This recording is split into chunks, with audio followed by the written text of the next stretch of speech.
10 October સુધીમાં પણ બે વરસાદ સારા થઈ જાય તો પાણીની વ્યવસ્થા થાય. વાદળછાયું વાતાવરણ છે પણ વરસાદ નથી જોવા મળી રહ્યો. એનું મેઇન કારણ 40 થી 45% જેટલો વરસાદ છે એ ગુજરાતની અંદર થઈ શકે છે. બંગાળની ખાડીની અંદર એક સિસ્ટમ ઉદ્ભવી છે.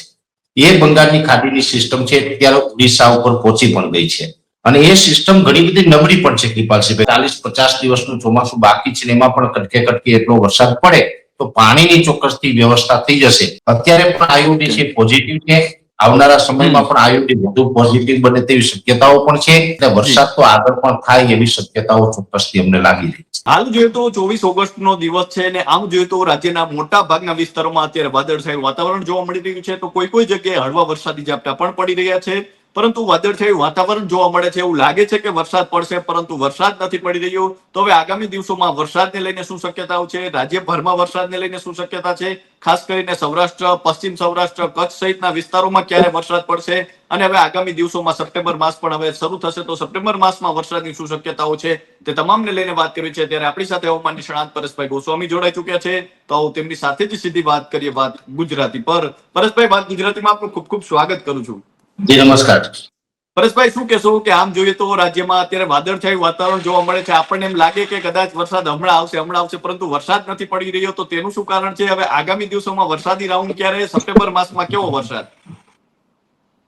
કૃપાલસિંહભાઈ, આમ જોવા જઈએ તો તમે જે પ્રમાણે વાત કરી કે ભાઈ વાદળછાયું વાતાવરણ છે પણ વરસાદ નથી જોવા મળી રહ્યો. એનું મેઇન કારણ કે વાદળ જે અત્યારે જે છે એ ઊંચાઈ વાળા વાદળ છે, હાઈ લેવલના વાદળ છે. એટલે ઊંચાઈ વાળા જે 500 HPA લેવલના વાદળ હોય એ વાદળ છે એ વરસે નહીં, એ વાદળછાયા વાતાવરણના રૂપમાં અસર પણ કરે.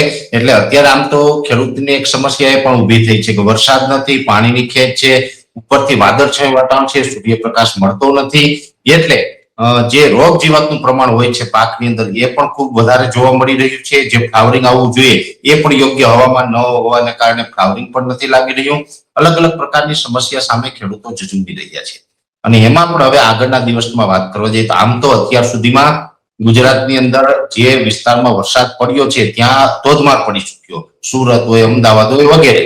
જ્યાં નથી પડ્યો ત્યાં બિલકુલ નથી પડ્યો. જેમ કે પશ્ચિમ સૌરાષ્ટ્રનું દ્વારકા, જામનગર, પોરબંદર હોય, બીજા પણ છૂટાછવાયા ઘણા બધા વિસ્તાર છે. કચ્છનો વિસ્તાર હોય, ઉત્તર ગુજરાતમાં પણ અમુક સેન્ટર એવા છે.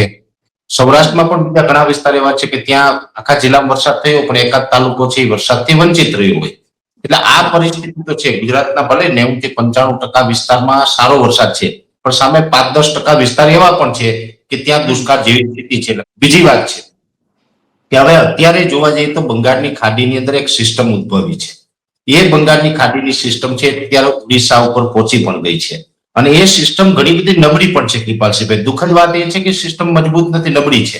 ઘણા સમયથી અમે એક એવું અનુમાન લગાવતા હતા કે 26 ઓગસ્ટ થી લઈને 6 સપ્ટેમ્બર વચ્ચે સારો વરસાદ થશે, પણ અલ્નિનોની ઇફેક્ટ એવી છે કે સિસ્ટમ તો બની એ સમયગાળા દરમિયાન પણ સિસ્ટમ મજબૂત ના બની શકી. એટલે હવે ગુજરાતમાં 6 સપ્ટેમ્બર સુધીમાં વરસાદ તો આવશે પણ એટલો બધો હેવી નહીં આવે કે જેના કારણે ખેડૂતોમાં ક્યાંય હાશકારો થાય.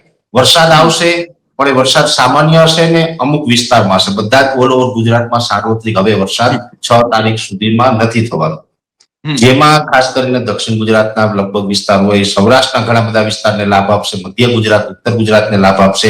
સૌરાષ્ટ્રમાં જો કે ખૂબ નબળું રહેશે આ પરફોર્મન્સ. પછી ઉત્તર ગુજરાતમાં પણ માપે રહેશે. મધ્ય ગુજરાત, દક્ષિણ ગુજરાતમાં કદાચ થોડુંક સારું પરફોર્મન્સ જોવા મળી શકે છે. 6 સપ્ટેમ્બર સુધીમાં વરસાદ થશે પણ બધાને લાભ નથી મળવાનો એવું અત્યારે લાગી રહ્યું છે.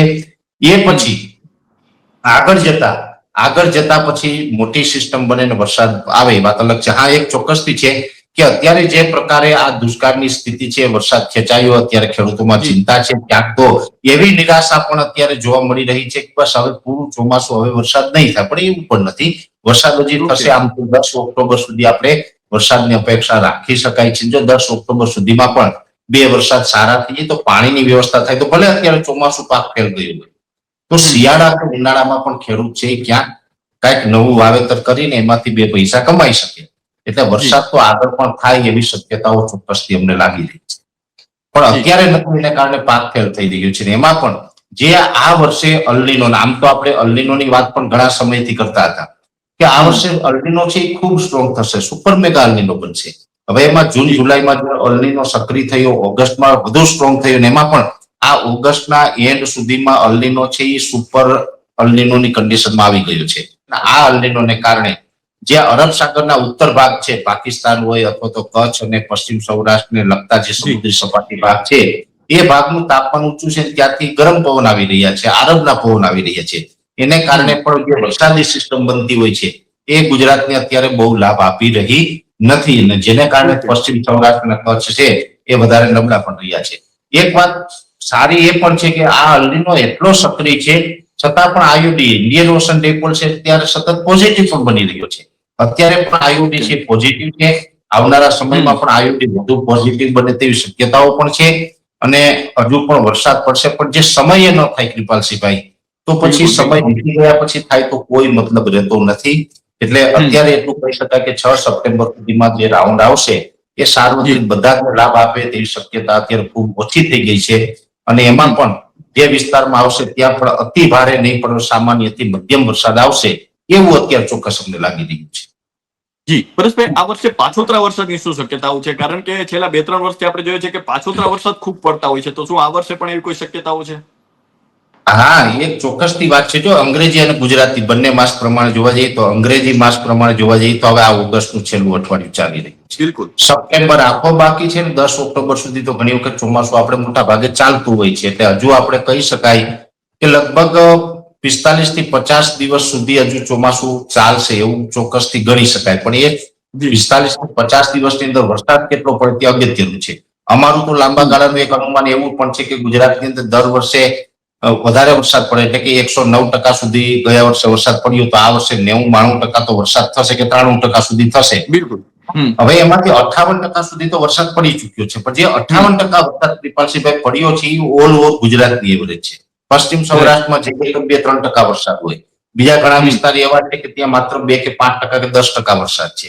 ઘણા વિસ્તારમાં નબળો પણ છે. ઓલ ઓવર ગુજરાતની જે એવરેજ છે એમાં 58% વરસાદ પડ્યો, તો હજુ 40-45% વરસાદ છે એ પડવો જોઈએ. એટલે કદાચ હજી આ 40-50 દિવસનું ચોમાસું બાકી છે, એમાં પણ કટકે કટકે એટલો વરસાદ પડે તો પાણીની ચોક્કસથી વ્યવસ્થા થઈ જશે. એટલે હજી ચોમાસું બાકી છે. ચોમાસું વિદાય ત્યારે જ્યારે પાકિસ્તાનના ભાગો પર જે કહી શકાય કે એન્ટી સાયક્લોન બને, જે હાઈ પ્રેશર બને છે ને એ એન્ટી સાયક્લોન છે એ પછી ચોમાસાને વીખતું હોય ને એ ચોમાસાની વિદાય છે સૌપ્રથમ રાજસ્થાન અને ત્યાર પછી કચ્છ અને ઉત્તર ગુજરાતના વાવથરાથી થતી હોય છે. એ પ્રકારે ત્યારથી વિદાય થાય. એટલે ચોમાસાની વિદાયમાં જે ઘણી વાર છે, ચોમાસું વિદાય લે ત્યાં સુધીમાં હજુ ચોક્કસથી વરસાદ તો આપણે થવાનો છે, પણ એ વરસાદ પછી આપણે પાણીના રૂપમાં અસર કરે, એટલે કે સારું પાણી થાય. હું તો એમ કહું કે સારું પાણી થઈ જાય તો પણ સારું. આ એક ચોક્કસથી વાત છે કે જે વિસ્તારમાં ગુજરાતના ઘણા વિસ્તારમાં કેનાલોની વ્યવસ્થા છે, ઉત્તર ગુજરાતમાં પણ છે, કચ્છમાં પણ ઘણી જગ્યાએ કેનાલ છે, મધ્ય ગુજરાત કે દક્ષિણ ગુજરાતના વિસ્તારો એમાં પણ કેનાલો છે. એને તો બહુ વાંધો નથી આવતો. ખાસ કરીને સૌરાષ્ટ્રને બહુ અસર કરે છે આ ચોમાસું નબળું થાય તો. એટલે સૌરાષ્ટ્રના ખેડૂતો હોય કે બીજા ખેડૂતો હોય, બધા ખેડૂતોએ 2 થી 3 પિયત આપી દીધા. તો પિયત આપવાને કારણે જે જમીનમાં પાણી હતા એ પાણીના તળ પણ હવે ખાલી થતા જાય છે. પણ જો પાણીની વ્યવસ્થા થાય તો આવનારા સમયમાં પછી નવો પાક છે એ ખેડૂત કરી શકે શિયાળામાં. તો વરસાદ તો થશે ને મને અત્યારે એવું લાગી પણ રહ્યું છે, જે પ્રકારે અમે અલગ અલગ મોડેલોના આધારે અભ્યાસ કરતા હોય કે ભાઈ વરસાદ થશે, હજુ કઈ ચોમાસું વિદાય લેવાનું નથી અને વરસાદ થશે તો પાણીની વ્યવસ્થા પણ થશે. એટલે એટલું ચોક્કસ લાગી રહ્યું છે. પછી જો અલ્નીનોની ઇફેક્ટ આવે ને એને કારણે કદાચ બહુ મોટા ફેરફાર થાય, ન થાય કે ઓછો થાય તો વાત અલગ છે. પણ મારું એવું માનવું છે કે જો 40 થી 45% જેટલો વરસાદ છે એ ગુજરાતની અંદર થઈ શકે છે. જી પરેશભાઈ, આમ તો અંતિમ પ્રશ્ન છે કે આમ જોઈએ તો જૂન માસમાં ઓછો વરસાદ પડ્યો, જુલાઈમાં સારા વરસાદ પડ્યા, ઓગસ્ટ માસ સરખામણી નબળું રહ્યું, તો હવે સપ્ટેમ્બર માસ કેવો રહેશે? સપ્ટેમ્બર માસમાં ઓગસ્ટ કરતા સારું રહેશે એવું લાગી રહ્યું છે. મેં આપને કીધું એમ, જો 1 થી 6 સપ્ટેમ્બરમાં પણ વરસાદ તો થશે, જો કે સાર્વત્રિક નહીં હોય પણ ઘણી જગ્યાએ વરસાદ તો 1 થી 6 સપ્ટેમ્બરમાં થવાનો છે. એ પછી હળવા સામાન્ય મધ્યમ વરસાદ છે ચાલુ રહેવાના છે. ને એમાંય સપ્ટેમ્બરમાં કદાચ આમ જોવા જઈએ તો 15 કે 17 સપ્ટેમ્બર સુધી તો કોઈ મજબૂત સિસ્ટમ નથી અત્યારે બતાવી રહ્યું, પણ એ પછી મજબૂત સિસ્ટમ બને તો સપ્ટેમ્બરની અંદર વરસાદ છે સારો પડી શકે. સપ્ટેમ્બર એન્ડમાં પણ સારો વરસાદ પડી શકે. એટલે ચોક્કસથી એટલું કહી શકાય કે ઓગસ્ટ જે ખૂબ નબળો રહ્યો એટલું બધું નબળું છે સપ્ટેમ્બર ન રહે. સપ્ટેમ્બરમાં વરસાદ એકંદરે સારો કદાચ થઈએ તો એ ખેડૂતને ક્યાંક ને ક્યાંક લાભ આપી શકે છે. જી તો પરેશભાઈ, અમારી સાથે જોડાવા બદલ અને આપનો કિંમતી સમય આપવા બદલ ખૂબ ખૂબ આભાર. તો આ હતા હવામાન નિષ્ણાંત પરેશભાઈ ગોસ્વામી. પરેશભાઈ ખાસ કરીને અલ્નીનોની અસર વિશે વાત કરી, આવનારી સિસ્ટમ જે બની રહી છે તેના વિશે વાત કરી, ઓગસ્ટ અને સપ્ટેમ્બર માસમાં કેવો વરસાદ પડશે તેને લઈને વાત કરી. તો હાલ બસ આટલું જ. ફરી મળતા રહીશું વાત ગુજરાતી પર.